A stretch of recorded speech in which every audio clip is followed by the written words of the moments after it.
Allez, bonjour à tous, j'espère que vous allez bien. Aujourd'hui, une nouvelle vidéo, on va être sur un lecteur DVD qui ne démarre pas du tout. Donc, lorsqu'on mettait sous tension, il y a une petite LED devant et elle restait éteinte et aucune fonction sur le lecteur DVD. Mais avant de commencer, comme toujours, si vous avez aimé, le petit pouce vers le haut. Pour ceux qui nous découvrent, n'hésitez pas à vous abonner à la chaîne, il n'y a qu'à faire. N'hésitez pas non plus à activer la petite cloche qui est juste sur la droite. Comme ça, vous serez averti à chaque fois qu'une nouvelle vidéo sort. N'hésitez pas non plus aux petits commentaires, ça fait toujours plaisir.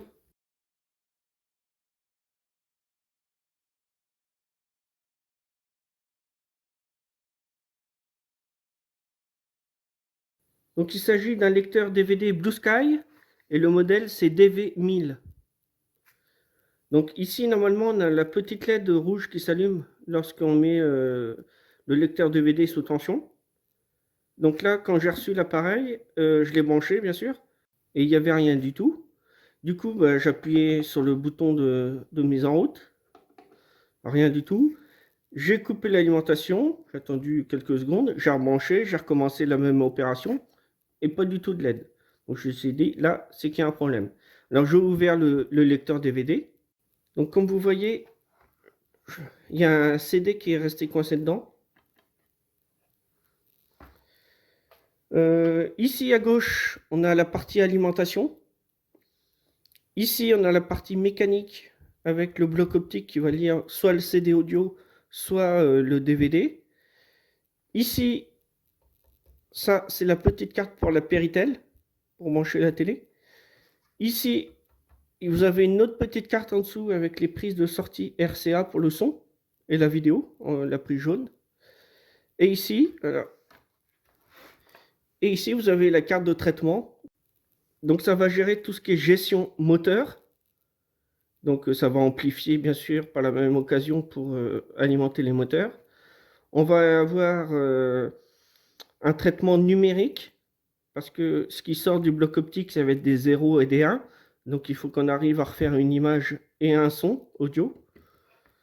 Du coup, tout ça, ça se fait par le microcontrôleur que vous avez ici. On n'a pas plusieurs circuits qui font les différentes fonctions. Tout est réuni dans un seul. On va avoir de la RAM, on va avoir une ROM. Alors, la RAM, elle est ici. La ROM, elle est juste ici. Donc, dans la ROM, il y a le programme du lecteur DVD. Celle-ci, la ROM, lorsque je vais couper l'alimentation de mon lecteur DVD, tout ce qui est inscrit dedans va rester. Donc ça, c'est le programme usine qui va servir pour le lecteur DVD. Et ici, par contre, la RAM, le microcontrôleur, lors de la mise sous tension, va envoyer des informations qu'il peut réutiliser à tout moment dans la RAM. Et lorsque je vais couper l'alimentation, tout ce qui est inscrit sur la RAM, tout va s'effacer. Et on a également ici une petite EPROM en SO8. Donc ça, c'est du CMS. Ici, on a des petits circuits intégrés, c'est des amplis OPS. Donc c'est double ampli OPS, il y en a deux dans chaque boîtier. Donc on va amplifier à la fois la vidéo pour que le signal soit adapté pour aller sur une télé ou sur n'importe quel autre appareil. Et pareil pour le signal audio. Pour que le signal audio soit exploitable par un autre appareil, on est obligé de l'amplifier. Donc l'amplification, c'est pas en puissance, c'est une amplification en tension. Et ici, vous avez un petit décodeur. Donc bien sûr, après, sur la façade avant, vous avez les fonctions, donc toutes les touches, et vous avez le microcontrôleur afficheur pour gérer l'affichage qui va s'inscrire lorsque vous allez appuyer sur une touche ou faire eject par exemple, ça va écrire eject. Donc ça, c'est géré par ce microcontrôleur-là. Une fois que vous avez compris ça, on peut attaquer pour la suite. J'ai pris, alors, hop, j'ai pris l'alimentation et j'ai vérifié si j'avais bien toutes mes tensions. Donc on a du 12 volts, on a du 5 volts.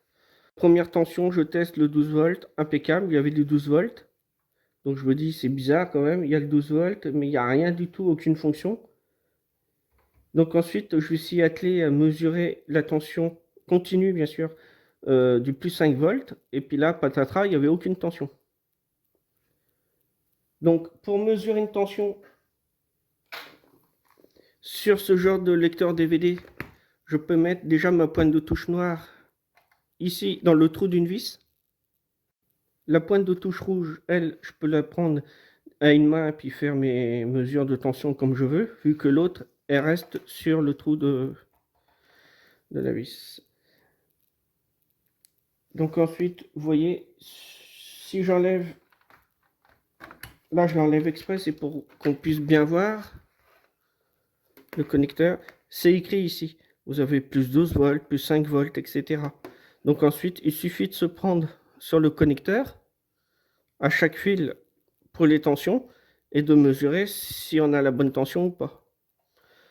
Pour le multimètre, ici, on n'a pas de tensions qui sont très élevées.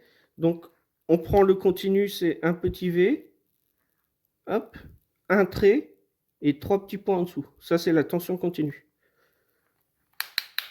On se prend sur le calibre 20 V, 20 volts. Ça suffit largement. Et ensuite, on vient mesurer à l'endroit où c'est inscrit les tensions. Bon, il me manquait mon 5 volts. Donc, la plupart des pannes qu'on peut rencontrer sur ces alimentations, bien souvent, ce sont les diodes ici de redressement qui sont HS, qui sont claquées. Donc, ce sont ces diodes-là. Donc après, comme il y avait du 12 volts, etc., j'ai attendu un petit peu que mes tensions se déchargent. Une fois que c'était pratiquement à 0 volts, j'ai pris mon multimètre en mode... Alors, fait un peu de bruit, en mode soit diode ou mode continuité. Sur ce multimètre là, c'est le même mode.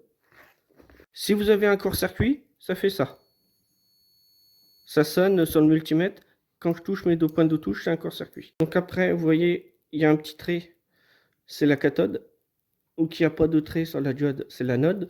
Donc sur l'anode, je mets ma pointe de touche rouge. Sur la cathode, je mets la pointe de touche noire. Ça sonne et puis après, il n'y a plus rien. C'est normal. Ensuite, j'ai fait les grosses diodes. Bon, là, tout était bon. Dans mon cas, c'était la D809, celle qui est située juste là, ici. Qui, lorsque je mettais sur l'anode des cathodes, ça bipait comme un court-circuit. Donc, d'office, j'ai démonté l'alimentation. Il n'y a pas grand-chose à enlever, il y a juste le 220 que vous avez ici, qui est là. Vous avez enlevé deux vis ici. Alors, bien sûr, vous ne voyez pas. Deux vis là. Il y a une vis ici. Il y a une autre vis ici. Alors, bien repéré pour le remontage, vous avez des petits isolants. C'est sur la partie 220. Donc, tout ce qui est partie primaire de l'alimentation. Donc, là, vous avez le transformateur. Tout ce qui est ici à gauche, ça va être l'alimentation secondaire. Et tout ce qui est à droite de ma main, donc par là, c'est toute l'alimentation primaire. Donc évitez de trop toucher dans le primaire, hein, parce que il y a quand même ce condensateur-là qui se charge.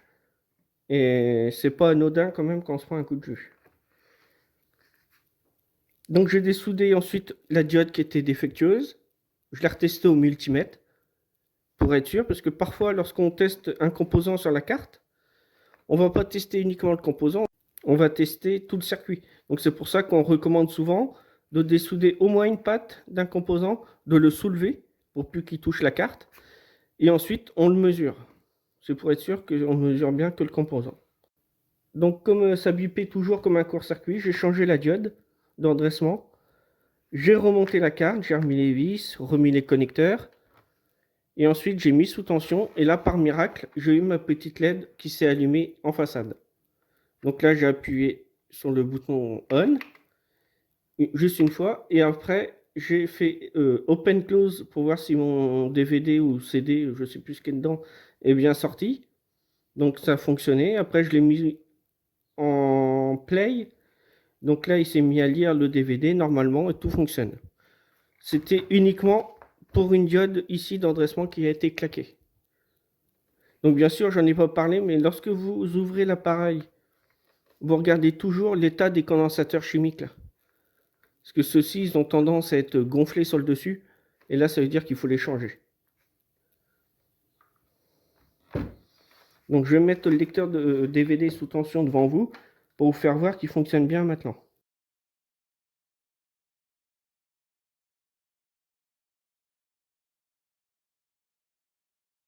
Alors ensuite, une fois que j'ai vu que tout fonctionne, je remets le capot sur le dessus, la tôle.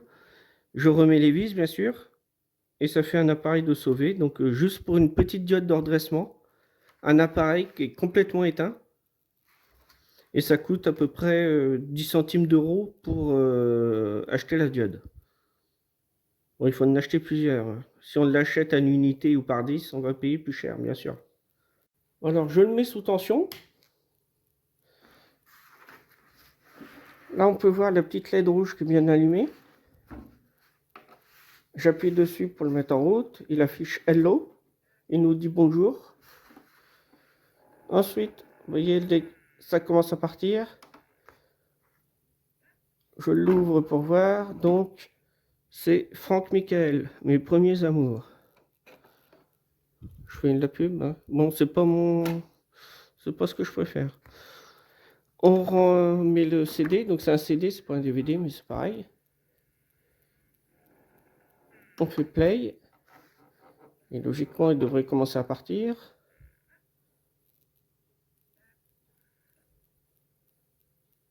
Et voilà, il est parti. Donc maintenant, je peux l'éteindre. Et voilà. Et là, quand je l'éteins,